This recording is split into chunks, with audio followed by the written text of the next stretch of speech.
So, it's time to get brutally honest here, people. But before we dive into that, I wanted to give a big shout out over to the Hockeytown Rundown podcast. They do some pretty good work, and I stumbled across a tweet posted by one of their hosts earlier this week. It's a brutally honest take on the Red Wings and Steve Yzerman. And I thought that this was interesting enough to bring up here on the YouTube channel, so big shout out over to Hockeytown Rundown as well as Zach Trathen from the show. This is a long one, and I stumbled across this. It's got 16,000 views, and, you know, there are some pretty good conversations that you could bring up in response to some of these thoughts, so I'll let Zach take the floor, and we'll read his tweet together, shall we? Here it is, a brutally honest assessment of Steve Yzerman and the Detroit Red Wings. Zach says, I get plenty of people saying to me, you are not critical enough on Steve Yzerman.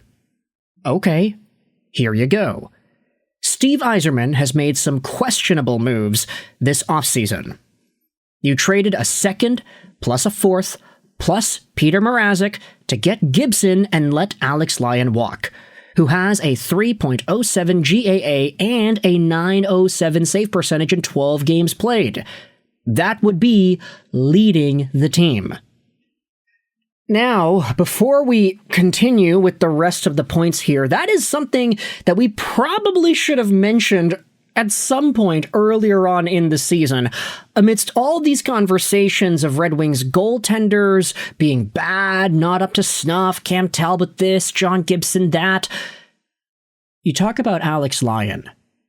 He's been doing really well this season with the Buffalo Sabres, and I wanted to also dive into just that conversation over here. Lyon, 32 years old, playing for Buffalo. He has an .899 save percentage. Okay, it dipped a little bit from when the tweet was originally made. That's because of 2 straight games with a .783 save percentage and a .333. But if you take a look at how the season opened up for Lyon, I mean, he had a .933 against Boston, .919, shutout against Florida, .900, .912, .897, .818, then a .943. I mean, this guy was nothing short of a solid NHL goaltender, which is something you can't really say about some of the other guys that exist in the Red Wing system at the moment. Okay, no shade at all to John Gibson, but this is what the tweet continues to say.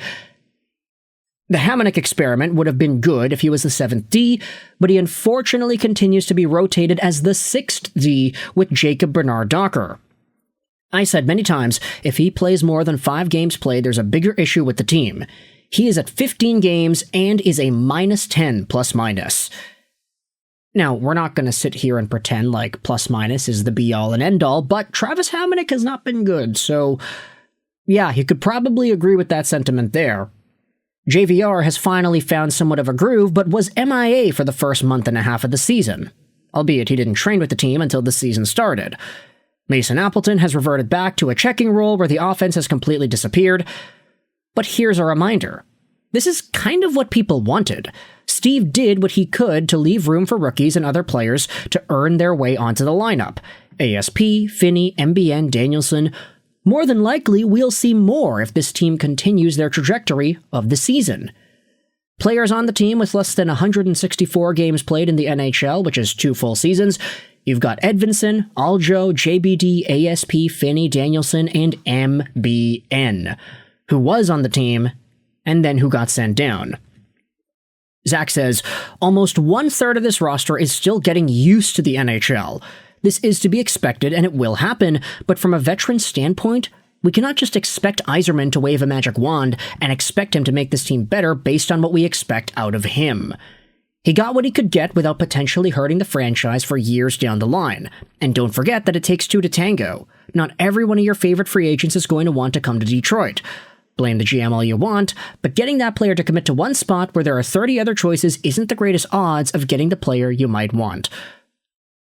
Essentially what this thought is kind of addressing 2 Red Wings fans' perceptions at the moment. You've got a crowd of folks, and I'm not even saying these are 2 separate crowds of folks. They could be the same, but you've got one idea that says, hey, Stevie Y, The Wings are not good. Add players. Make them better. Grab the necessary talent and inject it onto this team to allow them to be better. And then you have another idea that in a way contradicts that says, hey, you just got to get younger.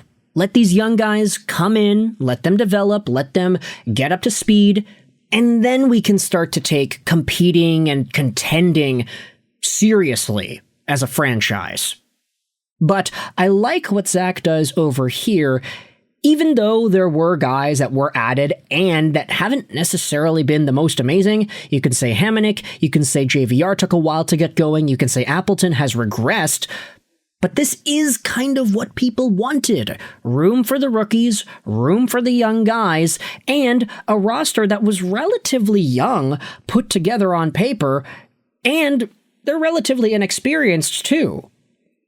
Almost a third of the roster is still getting used to the National Hockey League. And so, ultimately, I think it's a pretty eye-opening thought that allows us to just look at the Red Wings more as how they are rather than with the improvements that need to be made. Yes, it is true, the goaltending needs to be better. Yes, it's true, there is somewhat of a bizarre lack of drive that exists in some moments of this hockey team's execution that is certainly a questionable coaching, leadership, personnel issue, but it's not something that can be directly addressed by adding a guy, or adding 2 guys, or adding 3 guys, or removing some of the guys that are on the team right now.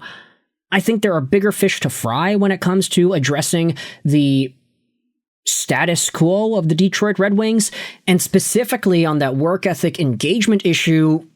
I mean, a lot of Red Wings fans have been saying it. It's been kind of there for a while. It's been multiple years of that kind of stuff going on. Heading back over onto the tweet over here, Zach says he'll close off with this. Remember when Steven Stamkos was a UFA and everyone was pissed that Steve didn't get him here because the narrative was Illich is too cheap?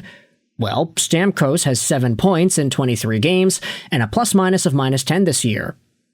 So for the sake of this post, what would you have done, and what do you think Steve Yzerman should have done differently? Go back, look at the past UFA classes and trade options, and let's have a real conversation about this. Now, I think the right answer would be to take a bet on every guy that was guaranteed to being good, like Justin Brazeau, a Morgan Geekie, like all the diamonds in the rough that ended up actually providing significant value. That's what you could do with hindsight. But of course, that's with hindsight. You can't say that Morgan Geekie was going to be a top NHL goal scorer back when he was sent away from wherever it was he was before, to Boston. At the end of the day, though, this is a pretty interesting dissection of Stevie Y and what he has done so far. It's true that some of these moves are kind of bizarre and probably mistakes. But when you look at the team and the problems that I think a lot of fans have with this team, there are a number of things where it's like, yeah, well, if you get one, you can't necessarily have the other. If you want to get the young guys, you can't necessarily add all these extra pieces. But then again, is that more important to this team right now? You can let me know your thoughts in the comment section below. Again, big shout over to Zach Trathan and the Hockeytown Rundown podcast, because of course they were the folks that provided the tweet that I thought was really interesting to read here. So let me know your thoughts in the comment section below. A brutally honest assessment of Steve Yzerman and the Red Wings. How do you feel about this entire idea? Thoughts in the comment section. I hope you enjoyed this video. And bye.